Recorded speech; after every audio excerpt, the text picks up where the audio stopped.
자, 오늘 말씀은 요한계시록 16장 8절로 11절입니다. 요한계시록 16장 8절로 11절. 자, 우리 같이 합독하도록 하겠습니다. 시작. 넷째 천사가 그 대접을 해에 쏟음에 해가 권세를 받아 불로 사람들을 태우니 사람들이 크게 태움에 태워진지라. 이 재앙들을 행하는 권세를 가지신 하나님의 이름을 비방하며 또 회개하지 아니하고 주께 영광을 돌리지 아니하더라. 또 다섯째 천사가 그 대접을 짐승의 왕좌에 쏟으니 그 나라가 곧 어두워지며 사람들이 아파서 자기 혀를 깨물고 아픈 것과 종기로 말미암아 하늘이 하나님을 비방하고 그들의 행위를 회개하지 아니하더라. 아멘. 기도하겠습니다. 성삼위일체 하나님 아버지, 오늘도 우리를 온 우주보다 존귀한 생명 호흡을 허락하시고 말씀과 기도와 찬송으로서 하루를 활짝 열 수 있게 하여 주심을 감사합니다. 우리가 읽은 말씀을 통해서 각자가 성령의 음성을 듣는 소중한 시간 되게 하여 주시고 말씀을 전하는 제 자신도 온전한 주님의 대언자 되기 원하며 예수님 이름으로 기도드리옵나이다. 아멘. 요한계시록 16장에서부터 20장까지는 악한 자들에 대한 심판에 대한 기록이 있습니다. 그래서 16장은 우리가 살펴보는 진노의 7대접에 대한 이야기고, 그리고 17장, 18장은 이제 7번째 진노의 대접에 대한 부연 설명이고, 그리고 또 19장은 이 아마겟돈 전쟁, 전 인류가 이스라엘을 공격하게 됩니다. 그 이스라엘을 공격했을 때 하나님이 이 아마겟돈 지역에서, 이스라엘 지역에서 그들을 갖다가 다 무찌르는, 악인들을 무찌르는, 이스라엘을 공격하는 그들을 다 참패시키게 하는 그런 사건이 이제 19장이고, 20장은 이제 천년왕국 이후에 백보자 심판, 그러니까 둘째 불못 사망에 대하여서 그렇게 기록을 하고 있습니다. 진노의 7대접에 대해서 우리가 계속 살펴보고 있는데, 이 진노의 7대접은 전제로 우리는 예수님이 십자가에서 7대접을 받으셨다, 우리를 대신하여서 우리를 받으셨다, 그 은혜를 우리는 첫 번째 기초로 우리는 잡고 들어가야만 이 말씀이 우리에게 와 닿습니다.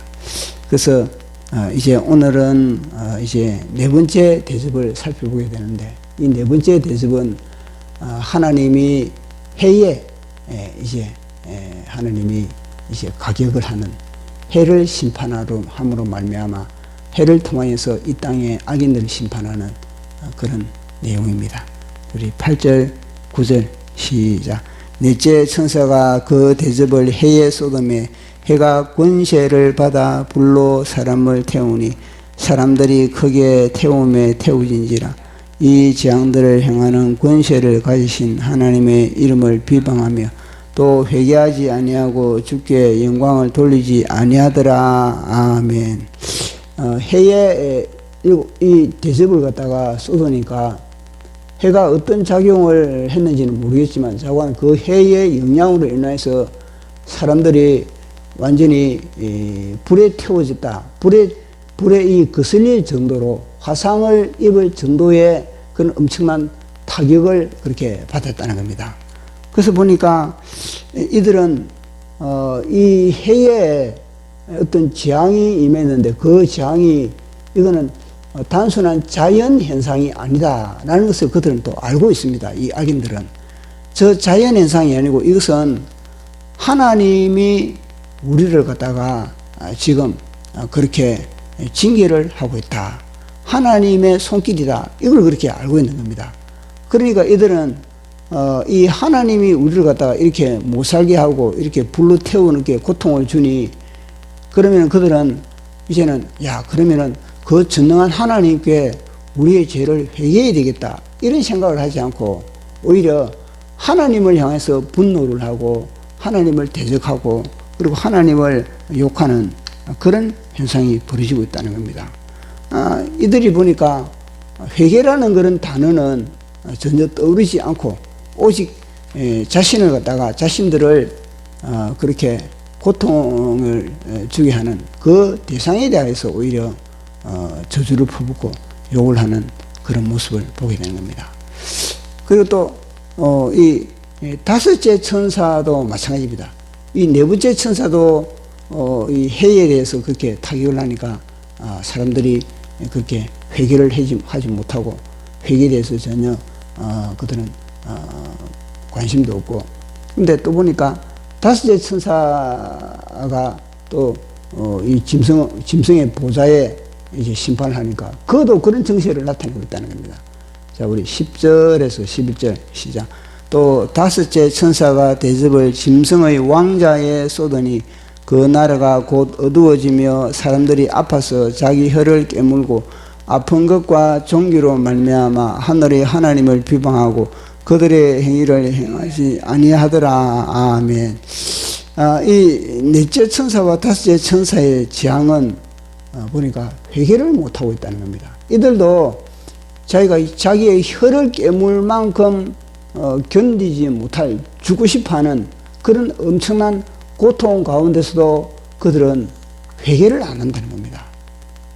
보통 하나님으로부터 우리가 여러 가지 징계를 당하든지 그러면은 가장 먼저 예수님을 믿는 사람들은 하나님을 먼저 생각하지 않습니까? 내가 무슨 죄가 있는가 보다, 내가 무슨 잘못이 있는가 보다, 자신의 그런 심령을 점검을 하고 주의를 되돌아보고 이랬는데, 그거는 예수님을 안 믿는 사람들도 마찬가지거든요. 예수님을 안 믿는 사람들도 어떤 자기에게 고통이 가하고 여러 가지 안 좋은 사건들이 일어나면은 자신을 되돌아보고 주의를 되돌아보고, 이게 뭐 때문에 이런 일이 일어나는가, 그 원인 분석을 통해서 자기의 그런 처신을 하게 되는데, 이들은요 정확하게 하나님으로부터 이런 일이 벌어진다는 것을 알면서도 자신의 잘못을 갖다가 깨닫고 반성을 하고 그리고 또 회개를 하는 그런 일이 벌어지지 않는다는 겁니다.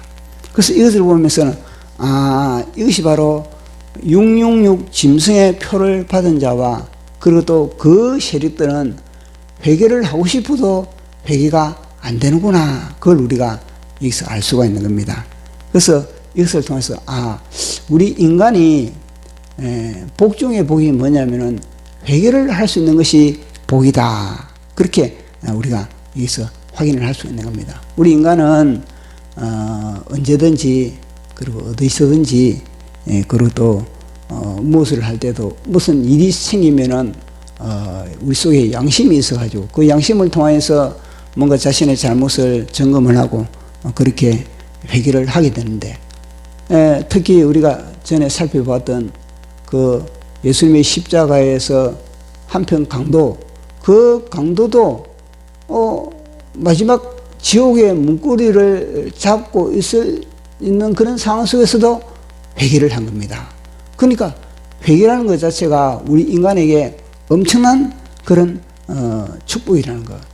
그렇게 예수님을 욕을 하고 예수님을 저주를 하고 그렇게 했던 그 한편 강도도 결국은 회개라는 이런 하나의 그런 하나님의 그런 은혜를 통해서 그들이 이제 지옥에서 천국으로 이동되는 그런 모습.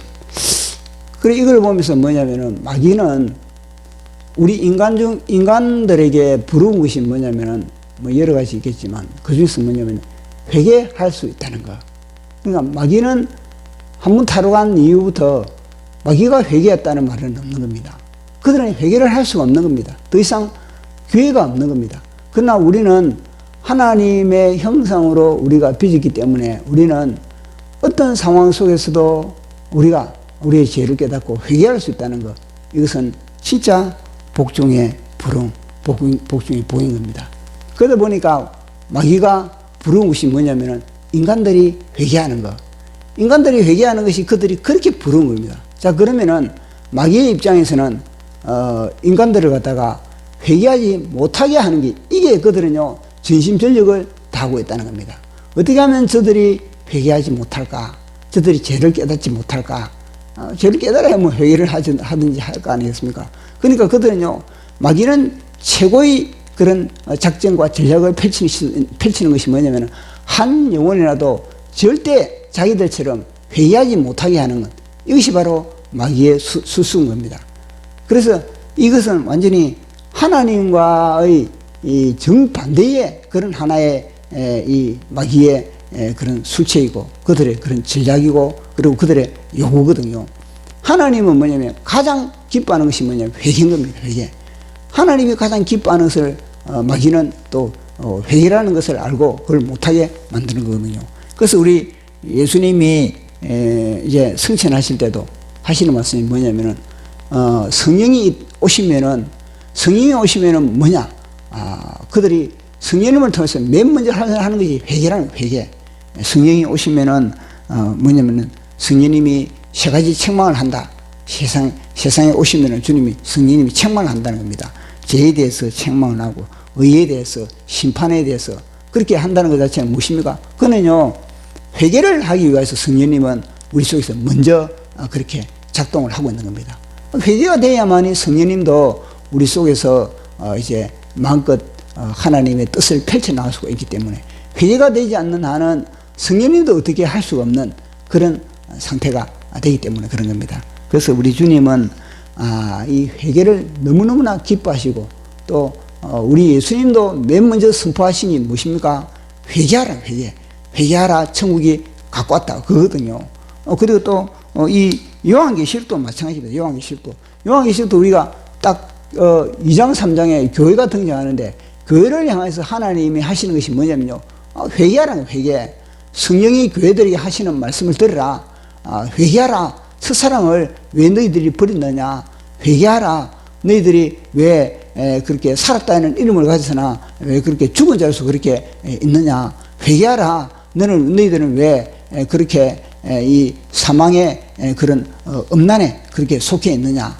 회개하라. 늘 뭐냐면요, 주님은요, 교회들마다 회개를 그렇게 강조를 하고 있는 겁니다. 요한계시록도 마지막에 가서도 마찬가지입니다. 마지막에도 뭐냐면 주님은 이 회개하라. 22장에 마지막 22장에 봐도 뭐냐면, 야, 자기 두루마리를 빠는 자가 복이 있다. 회개하는 자가 복이 있다. 그렇게 22장에도 이야기를 하고 있는 겁니다. 그래서 우리는 이걸 통해서 회개하지 않으면은 우리 인생에 완전한 불의 태움을 당하고, 또 회개하지 않음으로 말미암아 자기 혀를 깨무는 그런 사건들이 벌어지는 것이다. 그래서 영적으로 자기 영혼이 불타는 것 같고, 영적으로도 자기 혀를 깨물고 죽고 싶은 그런 일이 있다는 것 자체, 그것은 바로 회개가 안 되기 때문에 그런 것이다. 그래서 우리는 회개함으로 우리는 이 모든 고통에서 우리는 자유할 수 있다. 회개함으로 인해서 우리 속에서 하나님의 나라가 이루어지고, 마귀는 떠나가고, 우리 속에 성령님이 우리를 갖다가 이제 운행할 수 있는 그런 여건을 마련하게 된다. 이걸 우리가 다시 한번 확인을 할 수가 있는 겁니다. 그래서 늘 우리가 회개에 뭐 죄를 안 지으면 더 좋겠지만 죄를 안 질 수가 없으니까 회개에 민감하고, 회개에 능숙한, 그리고 또 회개의 능숙함으로 인해서 주님이 기쁨이 되는 그런 저와 여러분 되기를 예수님 이름으로 축원합니다.